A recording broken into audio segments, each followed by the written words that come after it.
আসসালামু আলাইকুম। আমাকে বাংলাদেশ সচিবালয় কর্মকর্তা কর্মচারী ঐক্য ফোরামের পক্ষ থেকে আমাদের যে নতুন আইনটা হয়েছে সরকারি চাকরি সংশোধন অধ্যাদেশ 2025, এটার ব্যাপারে আমাকে একটা স্মারকলিপি দেওয়া হয়েছে।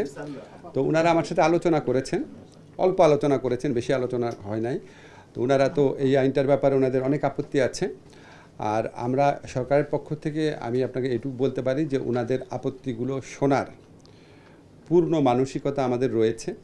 আমি যতদূর জানি একটা উপদেষ্টা পর্যায়ে একটা উচ্চ পর্যায়ের কমিটি করা হবে। কমিটিকে দায়িত্বই দেওয়া হবে যে ওনাদের যে আপত্তিগুলো আছে এগুলি ভালো করে শোনা, বিবেচনা করা এবং সেটা অনুযায়ী সুপারিশ প্রণয়ন করা।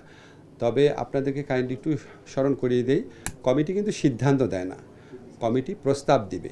এটা উপদেষ্টা পরিষদের মিটিংয়ে আইনটা পাশ হয়েছে, উপদেষ্টা পরিষদের মিটিংয়ে এটা উপস্থাপিত হবে। আমাদের যে কমিটিটা গঠন করা হবে সেই কমিটির প্রস্তাবটা। তো এটা ছাড়া আমার এখন আর কিছু বলার কিছু নাই। আর আমি শুধু আপনাদের এটুকু বলতে পারি যে সর্বোচ্চ মানবিক দিক থেকে এই ওনাদের আপত্তির বিষয়গুলো বিবেচনা করার একটা মানসিকতা সরকারের মধ্যে রয়েছে। হঠাৎ করে এই ধরনের আইন করার স্যার কি প্রয়োজন, অধ্যাদেশ প্রয়োজন পড়লো? কারণ আপনিও তো ক্যাবিনেটের সদস্য একজন, সেখানে পর্যালোচনা হয়নি। স্যার একটু জানতে স্যার, আপনাদের তো তিনটা কাজ গুরুত্বপূর্ণ, সব উপদেষ্টারা যেটা বলেন যে বিচার, জুলাই হত্যাকাণ্ডের বিচার, সংস্কার এবং নির্বাচন। আমি আপনাদের একটু বলি, আইনটা যখন পাশ হয় তখন আমি সাউথ আফ্রিকাতে ছিলাম। আর এটা ডিটেইল আমি আপনাকে বলতে পারবো না, তবে আপনাদের একটা জিনিস মনে রাখতে হবে যে রুটিন কার্য পরিচালনা করাও সরকারের একটা দায়িত্ব। তো এটা তো সংস্কার বা বিচার বা নির্বাচনের সাথে সম্পর্কিত না, হয়তো রুটিন কার্যাবলী পরিচালনার দিক থেকে এটা বিবেচনা করা হয়েছে।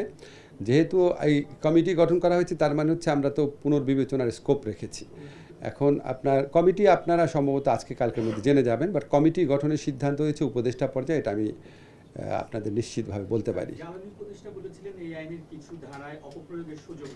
জি, এমনি আপনার অ্যাপারেন্টলি দেখে আমার মনে হয়েছে অপপ্রয়োগের সুযোগ রয়েছে, কিছু ক্ষেত্রে অপপ্রয়োগের সুযোগ রয়েছে।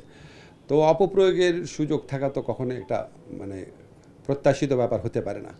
অপপ্রয়োগের সুযোগের ব্যাপারে ওনারা তো চাকরি করছেন, ওনারা আমাদের চেয়ে ভালো বলতে পারবেন। ভালো করে শোনা বোঝার জন্যই কমিটিটা গঠন করা হয়েছে এবং আমরা সর্বোচ্চ আন্তরিকতা দিয়ে কমিটিটা শুনব। আমি যদি কমিটিতে থাকি সর্বোচ্চ আন্তরিকতা দিয়ে আমরা ওনাদের বক্তব্যগুলো শুনবো এবং এটা উপদেষ্টা পরিষদের মিটিংয়ে তুলে ধরার চেষ্টা করব। ধন্যবাদ আপনাদের।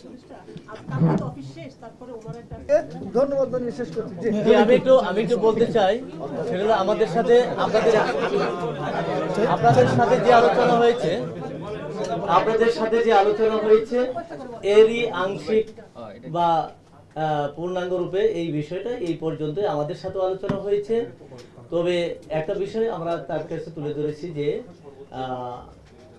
এটা মনে করেন যে এটা রাষ্ট্রীয় বিষয়, আপনি রাষ্ট্রের একজন দায়িত্বশীল উপদেষ্টা হিসেবে এই বিষয়টা দায়িত্ব নিয়ে কাজ করবেন, এটা তাকে আমার রিকোয়েস্ট করেছি। উনি আপনাদেরকে যে কথা বলেছেন আমাদের ওই কথাই বলেছেন, বাট আমাদের কথা হলো যে আমরা 15 তারিখে অফিস করবে, আমরা ত্রিপক্ষীয় বৈঠক, আমি বাদিউল ভাই এবং নজরুল ভাই বৈঠক করব এবং পরবর্তী আমরা তিনজন বৈঠক করে আমরা 16 তারিখ কর্মসূচি ঘোষণা করব। এবং এর একটা কথা স্পষ্ট যে আমরা লিখিত অর্ডার না পাওয়া পর্যন্ত আন্দোলন স্তীমিত করা বা আরো হালকা করার কোনো সুযোগ নেই। কারণ বাই দিস টাইম আজকে একটা প্রজ্ঞাপন জারি হয়েছে অর্থ মন্ত্রণালয় থেকে। এই প্রজ্ঞাপনটা আমার কাছে মনে হয়েছে এটা আমাদের সাথে একটা উপহাস করা আর কিছু নয়। এই বিষয়ে আমরা আগামী সপ্তাহে দ্যাট মিনস ঈদের পর আরো বিস্তারিত বলবো।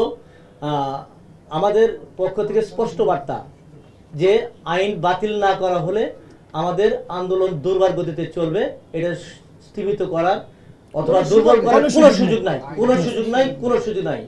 আন্দোলন চলবে।